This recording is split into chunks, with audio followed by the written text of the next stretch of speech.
Salam alaikum mes honey, j'espère que vous allez bien. Aujourd'hui je viens pour une nouvelle vidéo assez spéciale. Je vais vous parler du cyclone Chido, mais avant de commencer ça, je vais vous parler d'une application très importante et après ça, on va commencer directement l'histoire qui se passe à Mayotte. Voilà, tout simplement.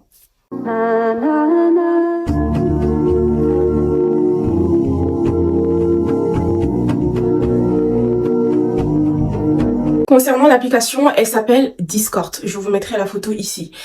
Vous allez dans votre application, Apple Store ou voilà, peu importe, je sais pas ce que vous avez comme téléphone. Et vous allez écrire dans la barre de recherche Discord. Vous installez l'application Discord. Je parle bien pour des gens qui sont en France, qui sont maoris, maoraises et qui sont concernés par la situation qui est actuellement. Donc vous installez l'application Discord et vous vous inscrivez tout simplement et vous aurez toutes les informations de tout ce qui se passe dans l'île. Donc il y a les hashtags. Donc il y a toutes les hashtags des villes qui se situent à Mayotte et vous aurez juste à sélectionner la ville d'où vous venez et il y a plein de gens qui sont là pour échanger, notamment des gens qui sont à Mayotte, qui arrivent à avoir un peu de connexion à peu près, notamment des gens qui sont ici, qui ont assez des informations, etc. Il y a des photos, il y a des vidéos. Vous pouvez même parler ou échanger en privé avec une personne pour que vous puissiez demander des renseignements de vos familles, de vos proches et connaître un peu l'actualité de tout ce qui se passe à Mayotte, ok? Donc voilà, ce chapitre est close. Je vous ai parlé de l'application. Maintenant, on va parler des étapes de tout ce qui se passe actuellement dans mon île. Alors pour cela, j'ai pris mon ordinateur, j'ai marqué toutes les étapes, voilà, j'ai fait des étapes. J'ai voulu m'organiser pour pas que je me perds dans l'histoire. Donc comme vous l'avez vu dans toutes les infos, que ce soit TF1, que ce soit BFM TV, que ce soit Mayotte la première, que ça soit sur TikTok, sur Facebook, sur Twitter, en fait dans toutes les applications possibles où il y a des maoris maoraises, vous avez pu constater qu'en fait il y a eu un ravage de cyclone qui s'est déroulé dans l'île et vraiment c'est très très grave parce que depuis 1983, si je ne me trompe pas, corrigez-moi dans les commentaires, il y avait eu un cyclone qui avait ravagé tout ça, mais c'était pas pire que celle-là, parce que celle-là, elle a vraiment tout détruit l'île. L'île de Mayotte, elle est ravagée. Ça a été tout détruit, que ça soit les maisons en tôle, que ça soit les maisons en briques. Donc étape 1, du coup en fait ça s'est déroulé le 14 décembre, le samedi. Ça a commencé un peu le matin, il y avait du vent, il y avait tout ça, les gens de Mayotte, ils sont partis pour s'acheter des bouteilles d'eau, s'acheter de quoi à se nourrir au cas où si il y a des arbres qu'ils ont fermé l'accès, etc. Il y avait des gens qui filmaient, il y avait des gens, ils ont acheté des bougies actuellement, etc., etc. Et parce qu'en fait, ils pensaient pas qu'en fait ça allait être grave, très très grave comme ça. Donc tout le désastre s'est produit en pleine nuit. Désolée si vous me revoyez regarder ici, en fait je regarde l'ordinateur, comme ça je suis bien les étapes de ce que j'ai fait. Je disais, tout s'est passé en pleine nuit. Il y a eu des maisons qui se sont tous ravagées. En fait c'est pas qu'un peu, vraiment, il y a eu vraiment, on va dire, 2-3 qui ont tenu le coup. Mais en soi, tout s'est ravagé. Que ça soit les maisons en tôle, en briques, en tout, en fait, ça a tout rasé et c'est vraiment très très grave parce qu'il y a des familles qui sont mortes, il y a des familles qui ont disparu jusqu'à maintenant, il y a des gens qui sont en train de chercher leur famille, c'est vraiment compliqué. C'est grave, c'est vraiment grave. Donc voilà. On arrive au deuxième jour, le 14 décembre 2024. On n'a toujours pas eu des nouvelles de nos proches, donc c'est encore très stressant, très dévastatrice. Donc on est là, surtout les gens qui sont à la métropole, qui sont aussi à La Réunion et tout, ou même ailleurs, des maoris maoraises, on est là. On n'a pas eu des nouvelles de nos familles, on ne sait pas s'ils vont bien, on ne sait pas si est-ce qu'ils sont en vie, est-ce qu'ils sont blessés ou est-ce que ils sont morts. En fait, c'est vraiment très très compliqué. Ils ont rien à manger, donc on ne sait pas, est-ce que on est au deuxième jour, est-ce qu'ils ont pu trouver à manger, est-ce que il y a des voisins ou voisines qui les a aidés, qui les a accueillis, qui les a quand même un peu donné à boire ou à manger. Tout ça, il y a rien parce que tout a été dévasté. Aussi, suite aux dégâts, il n'y a pas d'électricité. C'est encore pire. ils sont coupés du monde, donc ça veut dire que même tout ce qui est info, tout ce qui est information, tout ce qui est en fait ils ont rien, ils sont vraiment coupés du monde. Donc c'est vraiment encore pire. Parce que même s'il y a des gens ailleurs qui sont en train de distribuer par exemple de la nourriture ou un truc à manger, et ben en fait ils seront pas au courant, ils seront pas du tout au courant parce que bah ils sont coupés du monde. Voilà. Moi, je pense que en fait, on a été oublié par l'État parce que c'est vraiment choquant ce qui se passe autour de nous. Moi, je pense qu'on a été vraiment oublié par l'État français et on dit que notre île, c'est un département française, mais en fait, actuellement, ce qu'on est en train de vivre là, actuellement, on se rend compte qu'en fait, on n'est pas du tout des Français. Pour moi, personnellement, c'est mon avis personnel. Je pense que vraiment, on fait pas partie du département français, peut-être dans les papiers administratifs, mais pour des réactions ou les actes en cas d'urgence, en fait, on n'y est pas du tout dedans. On a été mis à l'écart. Et il y a aussi certains propos de l'État qu'on entend qui sont vraiment très graves, mais j'ai pas envie de divulguer ça dans ma vidéo parce que c'est pas le but. Mais c'est le bon moment. C'est vraiment le bon moment de se soutenir. Que ça soit étranger, que ça soit les gens du territoire, on doit s'entraider et se soulever. On va bien sûr, nos élus, s'ils se réveillent, ils vont bien sûr faire le nécessaire pour demander aux Français de nous aider et de nous porter, de nous ouvrir la main, de nous aider en fait, parce que on est vraiment dans l'urgence. Mais faut pas compter sur eux complètement. Va falloir qu'on compte sur nous tous, on soit soudés et qu'on puisse se relever. Voilà. Après, ce qui a quand même des côtés positifs de ce que j'ai vu sur les infos, par Mayotte la première, ils nous ont dit qu'apparemment il y a eu des secours autoritaires qui sont venus dans l'île, qui ont été envoyés par la France. Il y a eu des pompiers, plus de policiers, des militaires, des soignants et des électriciens qui sont venus pour pouvoir aider déjà tout ce qui est électrique, tout ce qui est communication, qu'on puisse avoir d'électricité, qu'on puisse avoir de quoi s'informer, de quoi s'aider et de quoi rassurer sa famille qui est à longue distance. Donc il y a tout ça. Et aussi les pompiers les pompiers et les policiers ou les militaires, ils vont collaborer ensemble et ceux qui sont aussi dans l'île pour pouvoir chercher les familles qui ont disparu, les aider, pour les soignants, pour aider les blessés. Il y a tout ça en fait, parce que aussi libérer les arbres qui sont sur la route pour que ceux qui n'ont pas eu des dégâts affreux au niveau de leur voiture ou des motos, pour pouvoir aller voir leur famille, pour pouvoir les aider ou peu importe en fait. Donc il y a tout ça, on a été aidés, mais ok, mais on n'a pas de solution. On nous a pas donné de solution, on nous a pas donné de réponse et tout ça en fait, on a plein de questions qui sont sans réponse. Donc, petit 5, nous, les Mahorais et les Mahoraises qui sont en France, on est dans l'inquiétude, on est dans les dépressions, on est angoissé, on est stressé, on est vraiment à un point où on a envie de prendre toutes nos économies pour leur dire, écoutez, votre avion militaire qui part pour aller à Mayotte, mettez-nous dedans, on est prêt à payer. Parce que on a nos parents, il y en a, c'est leurs enfants qui sont là-bas, il y en a, c'est des familles entières, il y en a vraiment, et le fait qu'on a zéro nouvelle, c'est encore très dévastant parce que on sait pas s'ils sont en vie ou ils sont blessés ou ils sont morts. Et je pense que le pire, c'est les gens qui apprennent que leur famille est morte. Donc franchement, c'est vraiment compliqué. On est vraiment encore pire. On sait que eux là-bas déjà, ils sont angoissés parce que ils ont pas de communication pour pouvoir nous rassurer, ceux qui sont en vie, pour pouvoir nous dire, vous inquiétez pas, certes, on est vraiment dans la mouise, mais vous inquiétez pas, on est en vie. Donc il y a tout ça en fait qui joue. Eux, ils sont angoissés, nous, on est angoissés. Comment on va faire? Donc franchement, Allah est là, parce que sinon je pense que je vois pas d'autres possibilités. Donc là on arrive mercredi 18 décembre 2024. Il y a certaines zones à Mayotte, notamment à Mamoudzou, à la Petite Terre, Aussi dans des villes un peu lointaines, je pense que dans certaines zones à Mayotte, il y a eu certaines communications qui fonctionnent. Il y a la puce Orange qui fonctionne, bien sûr certaines zones aussi encore une fois.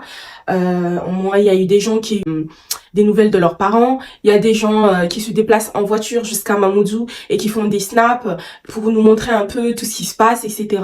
Il y a tout ça. Je vous mettrai un snap d'un gars qui s'appelle son pseudo c'est Petit Papa Pig ou Peppa Pig, un truc comme ça. Je vous mettrai la capture juste à côté, comme ça vous allez l'ajouter. En tout cas pour ma part je l'ai eu dans le groupe Discord grâce à ça, et il était parti dans ma ville, il a visité et j'ai vu un peu tout ce qui s'est passé. C'est vraiment dégradant. J'ai pas vu ma maison spécialement, j'ai pas vu mes parents spécialement, mais j'ai vu ce qu'il y avait autour. Donc c'était pas aussi rassurant que ça, mais au moins on voit un peu ce qui se passe. Donc voilà. Petit 7, j'avais écrit mon ressenti et les ressentis des gens. Je pense que mon ressenti et les ressentis des gens, c'est ça se rejoint, On est tous angoissés, on est stressés, on ne mange pas, on dort pas, et même si on mange, c'est vraiment pour survivre, mais on pense à H24 et tout ça. Je pense que c'est vraiment compliqué. Et quand je vois qu'il y a certaines personnes aussi qui sont en train de parler politique, de parler tout ce qui est des immigrants, des bidonvilles, des étrangers, en fait, c'est pas le moment.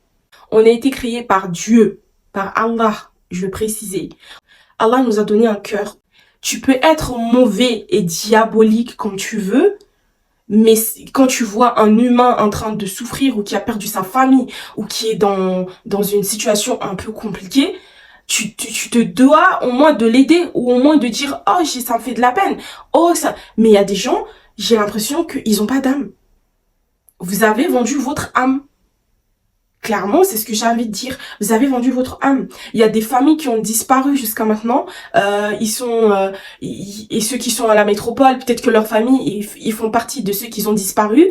Ils sont en train de stresser. Il y en a qui sont morts. Il y a en fait, tout est compliqué. Mayotte est dévastée. Et vous avez le temps de dire, oui, en fait, c'est bien que ça a tout rasé les bidonvilles parce que c'était que des étrangers. C'était des humains. Allô? Allô, on se réveille, c'était des humains là. Est-ce que les gens, vous vous rendez compte? Attendez que Mayotte soit rétablie, après vous parlez de vos histoires de politique, Je veux peser mes mots, c'est mieux. Je veux me peser. Parce que là, si je continue à parler, ça va m'énerver et j'ai pas envie d'être censurée sur ma chaîne, ok? Donc là, avant le dernier point, avant la conclusion, je vais vous parler de mon expérience personnelle, ok? Depuis samedi, je crois le matin, déjà avant ça, ils avaient annoncé le cyclone. Donc moi j'avais dit à ma mère, t'inquiète pas et tout, je pensais que c'était un alerte orange, parce qu'il y a déjà eu un alerte orange à Mayotte et c'était pas dévastatrice, c'était vraiment, en fait, voilà, il y a eu des arbres qui sont cassés, mais il n'y a pas eu des, comment dire, autant de destruction comme là actuellement. Voilà. Et du coup, moi j'avais dit à ma mère, prépare-toi, achète des bougies, achète de quoi boire, achète des trucs comme ça, parce que moi je pensais que ça allait pas être vraiment très très grave. Et de là en fait, samedi, je crois en pleine nuit, quand j'entends qu'en fait toutes les lignes sont coupées, parce que tout est détruit, tout est machin, etc. Tout ça, là, vraiment j'ai commencé à paniquer, j'ai commencé à stresser, je rentre sur les réseaux, je vois certaines personnes qui marquent qu'apparemment il y a eu des morts, il y a eu de ça. Quand je voyais la plupart des gens, c'était des maisons qui étaient en hauteur, des maisons, en fait toutes les maisons sont cassées, les maisons qui étaient censées être vraiment solides et tout, vous voyez un peu ce que je veux dire, ils étaient cassés. Je me suis dit, alors là, ma mère, comment elle va en fait? Donc moi j'ai commencé à paniquer, j'ai commencé à être vraiment angoissée, je pleurais, je vais pas vous mentir, j'ai pleuré et tout. Bon, je viens de me réveiller, ça fait 4 jours, on n'a pas de nouvelles de nos parents à Mayotte.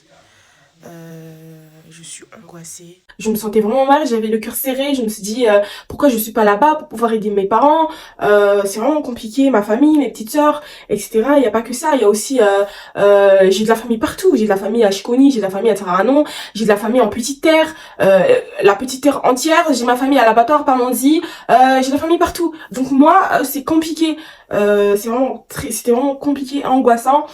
Vraiment, j'ai pris sur moi, j'ai essayé, heureusement j'ai un mari exceptionnel qui était là, en fait qui me disait écoute, calme-toi, tout va bien, etc., tout ira bien, j'espère que tout va bien et tout, là. En fait, c'est pas le fait que je sais que tout va bien, c'est le fait que j'ai pas de nouvelles. Donc je sais pas, est-ce que ma mère elle est en vie? Est-ce que ma mère, vous savez, psychologiquement, carrément, je suis en train de me dire, il va falloir que je me dise psychologiquement, ça se trouve que ma mère, elle est plus là. Il faut que je me prépare mentalement. Ou est-ce qu'il y a une de mes sœurs, ils sont pas là, ils sont morts. Est-ce que, en fait, c'était vraiment, j'arrivais à un point où j'étais en train de me poser plein de questions, je m'imaginais le pire. Tout ça parce que on était coupés d'eux. Du coup, c'est compliqué, c'était vraiment compliqué.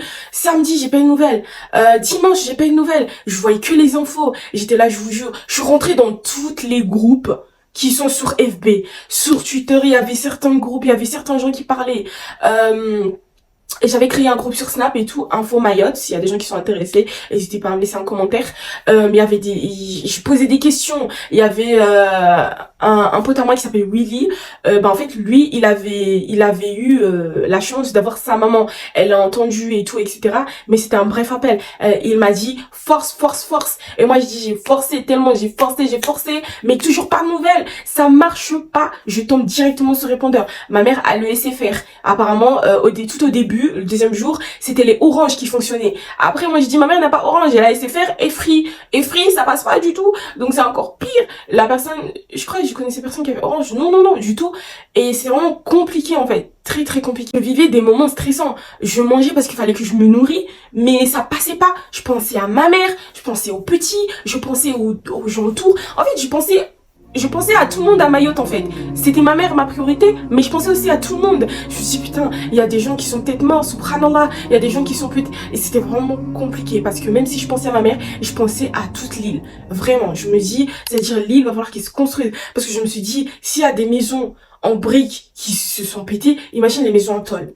Et imagine les maisons qui sont dans les hauteurs, dans les montagnes et tout. C'est catastrophique, j'étais dévastée. Vraiment, c'était compliqué. Du coup, de là, je suis rentrée dans un groupe sur FB. Non, c'était pas dans un groupe FB, pardon, excusez-moi. J'ai fait un live sur TikTok, ok? Le live sur TikTok et tout, c'était le 3e jour. J'ai fait le live et tout, et j'étais en train de parler que moi, j'ai toujours pas de nouvelles de ma mère et tout. Ceux qui ont des nouvelles, ceux qui habitent à Dujani, n'hésitez pas, etc., etc., là. Et de là, en fait...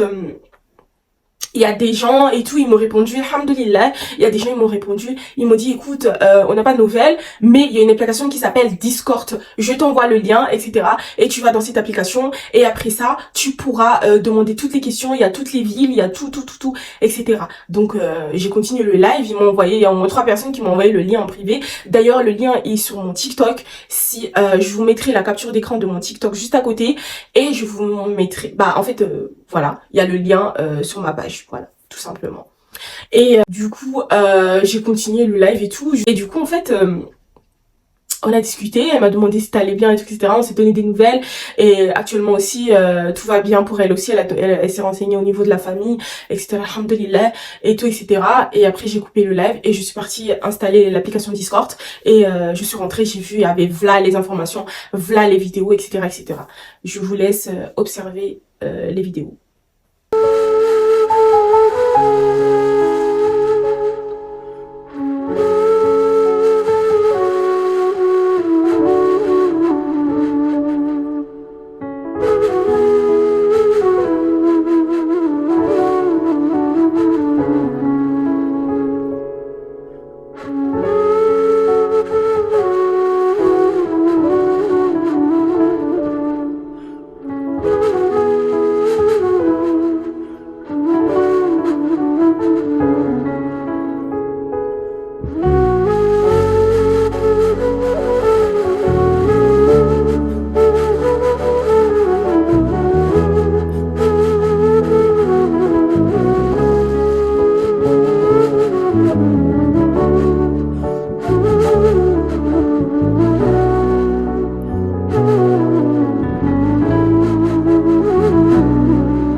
Alors comme vous avez vu dans les vidéos, j'ai pas toutes les vidéos, mais c'est les peu que j'avais. Vous avez vu, c'est vraiment très très compliqué. Ça fait mal au cœur, en fait t'as le cœur serré quand tu vois tout ça. Je vous montre aussi une vidéo que j'avais fait aussi sur TikTok un peu. Mayotte, pas mal. Mayotte est en deuil.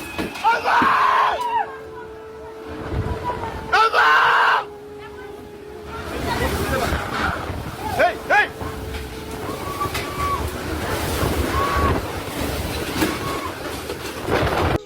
Mobilisons-nous pour se soutenir, s'aider, se donner plus d'informations, se donner des nouvelles. Donc voilà, en conclusion, pour conclure tout ce que j'ai dit, moi je dis Mahoraise, Mahorais, Comoriens, Indiens, Africains, en fait toutes les nationalités qui sont actuellement à Mayotte, je vous demande de vous relever ensemble. Il va falloir qu'on se soutienne, il va falloir qu'on soit soudés, il va falloir qu'on ait un mental d'acier, il va falloir qu'on se donne des informations, il va falloir qu'on laisse l'orgueil et l'air d'être hautain. Il faut laisser tout ça à côté et se dire ça c'est ma voisine, elle a même pas bu un goutte d'eau, il va falloir que je l'aide un peu. Elle, même si elle est étranger, etc., c'est un humain, viens rentre chez moi en attendant que tu te construis. Viens, en fait c'est comme ça qu'on avance. On est des musulmans. On est des musulmans, il s'agirait qu'on se réveille. Grâce à notre motivation, ben en fait, c'est tout ce qu'on va faire, les étapes, les déplacements, tout ça, en fait, tout ce qu'on va faire, Dieu va nous aider par derrière. Mais si on veut compter que la France, c'est ça aussi demander à Dieu, comment on va avancer en fait, comment on va avancer. Donc voilà, c'était ça la conclusion. Donc restons soudés, vraiment. Ça c'est pas le moment de dire ah il est indien, ah il est comorien, ah il vient de Congo, ah c'est pas le moment. On est tous des humains et on a été tous touchés par le cyclone Chido. Donc voilà, c'est tout ce que j'avais à dire. Donc si j'ai d'autres vidéos et d'autres informations, une partie 2 pour pouvoir expliquer la situation qui se passe actuellement. Est-ce qu'on a eu de l'évolution ou pas? Ok. Donc mes honey, la vidéo elle est terminée, je suis très contente d'avoir tourné cette vidéo. J'espère que ça vous a plu et bisous et à très bientôt pour des nouvelles informations.